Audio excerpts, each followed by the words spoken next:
Hi, I'm Heidi Christianson from the Genius Paradigm, and I'm here to talk to you about helping your child find their genius.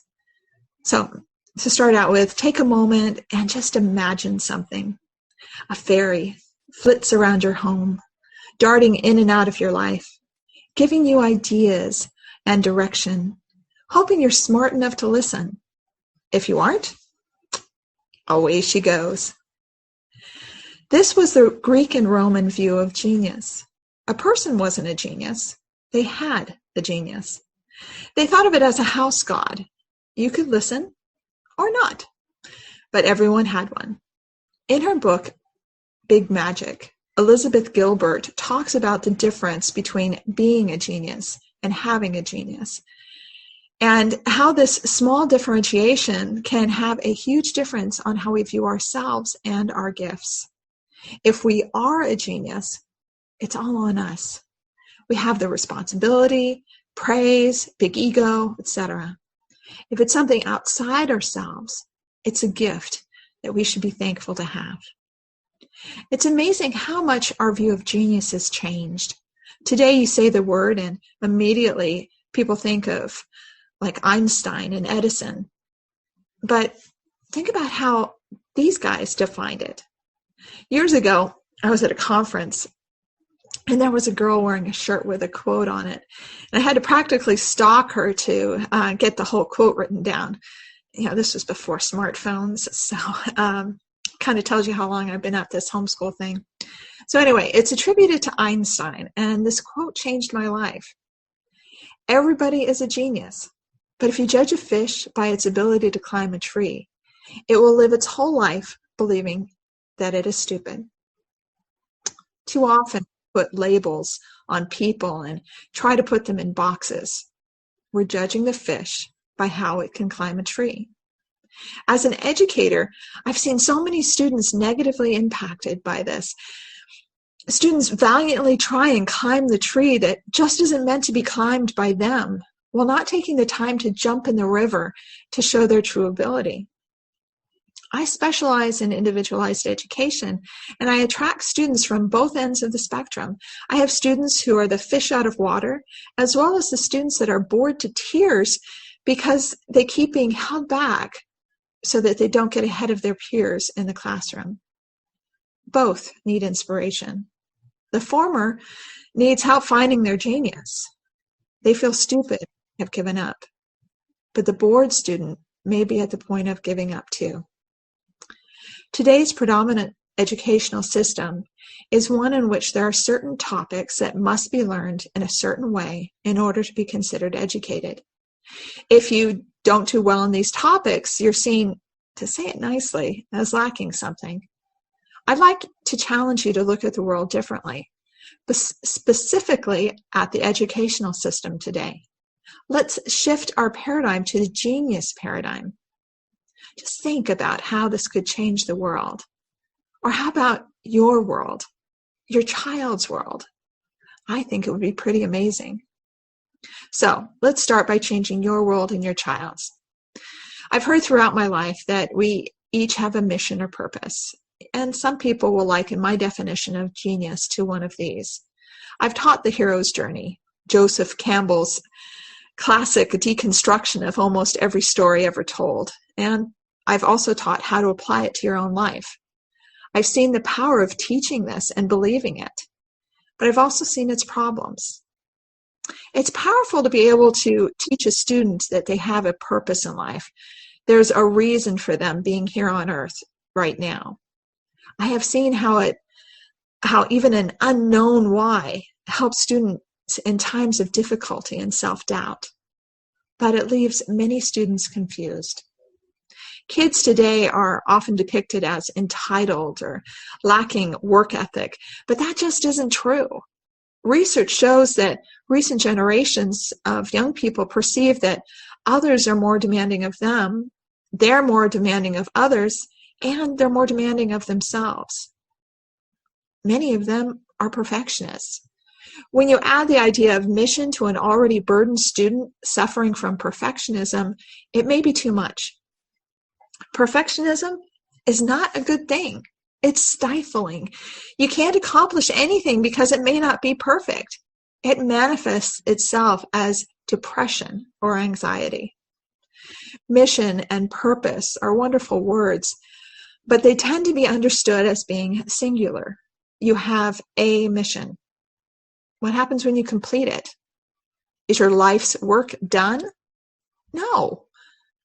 I've taught this over and over. Even the Campbell's journey alludes to it. When a mission is done, you get another one, and you go again. But sometimes it can just seem overwhelming. I've actually seen people give up and decide to go the easy route, the life of mediocrity.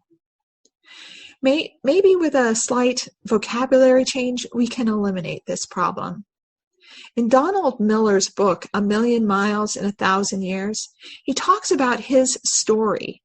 He thinks of himself as the main character, and he gets to write the story of his life. And he wants a better story. A more powerful and more kid-friendly book that illustrates this is The Alchemist by Paulo Coelho. The term he uses is personal legend. Vocabulary is really important. It either brings you in or it can make you feel excluded. Young people often can't see themselves as having a mission or being a hero, but they can insert themselves into a legend, especially with the story that Coelho tells. The Alchemist is a story of a boy who's a shepherd. And this shepherd has a dream that's telling him to go on a journey to find a treasure. It's a journey that he's reluctant to go on until a man shows up and tells him about personal legends. This man gives him initial encouragement, and the memory of this guy serves to motivate the shepherd throughout the journey, especially when he's giving up. He thinks about turning back several times for several reasons. Losing everything for love, because of fear. But he wants to live his personal legend. And he knows that there's power in staying on course, even when it's hard. So, what story do you want to write for your life? What legend do you want to live? How about your kids? Do you want them to be the protagonist in their own story, or a minor player in someone else's? As a protagonist, they'll be living and sharing their genius. They will be listening to those little fairies, flitting in and out of their lives and putting their ideas into action. 21 years ago, when my oldest son turned 5, I had a decision to make. I had to look at the educational system available for my kids, and I found it sadly lacking. I ended up homeschooling my kids, my 5 sons, for that reason. But now I'm really in the thick of it. I've got my teaching credential, and I'm being confronted by the system in another way. I no longer just have 5 kids I'm responsible for. I have a whole roster of kids. And I'm seeing the results of the traditional educational system, and I want to do what I can to change it, because I know there's another way that's so much better. I've been in the place where I had to change how I saw things. I had been homeschooling successfully for several years. I had a regular routine where my 3 older sons would sit down and we'd follow our classically inspired schedule. And then our 4th son turned 5 and insisted on starting school, even though his birthday's in January. He forced me to get off course. Have you been in a situation that forced you to reevaluate what you're doing and how you're doing it? It's hard. You're forced into something unfamiliar. It makes sense that you would fight change. Familiarity gives comfort, but it also limits growth. At that point in my homeschooling journey, I didn't have a desire for growth. I had just a few years before radically changed my ideas of how my children would be educated. I hadn't grown up knowing I would homeschool my kids. Only weirdos did something so radical, and that just wasn't me. Until it was. When our oldest son turned 5 and was ready to go to kindergarten, I did what I always thought I would do and went to sign him up. The first thing I had to fill out was a questionnaire. The first question was your child born vaginally or by C-section? if vaginally, were forceps used? Well, I couldn't go any further. My first thought was, really? And then, that is none of your business. Anyway, I did a little research on the school in the district. And the district was at the bottom of the state. The school was considered to be failing. And I decided I just wasn't willing to sacrifice my kids' education to help them fix a failing system. They were trying to figure out what was wrong with the kids before they even started at the school. And I just knew I couldn't send my beautiful, sensitive son to a school that wanted to label him before he even started. So that prompted my first major paradigm shift in regard to education. I signed him up for a private kindergarten that day and started talking to a distant relative that I had heard was homeschooling. I took 2 years to study and figure out how I could do it, and started when our twins started kindergarten. Little did I know how many more paradigm shifts were ahead of me. Stephen Covey, in his book, The 7 Habits of Highly Effective People, was my first introduction to the idea of paradigms. He states, paradigms are powerful because they create the lens through which we see the world.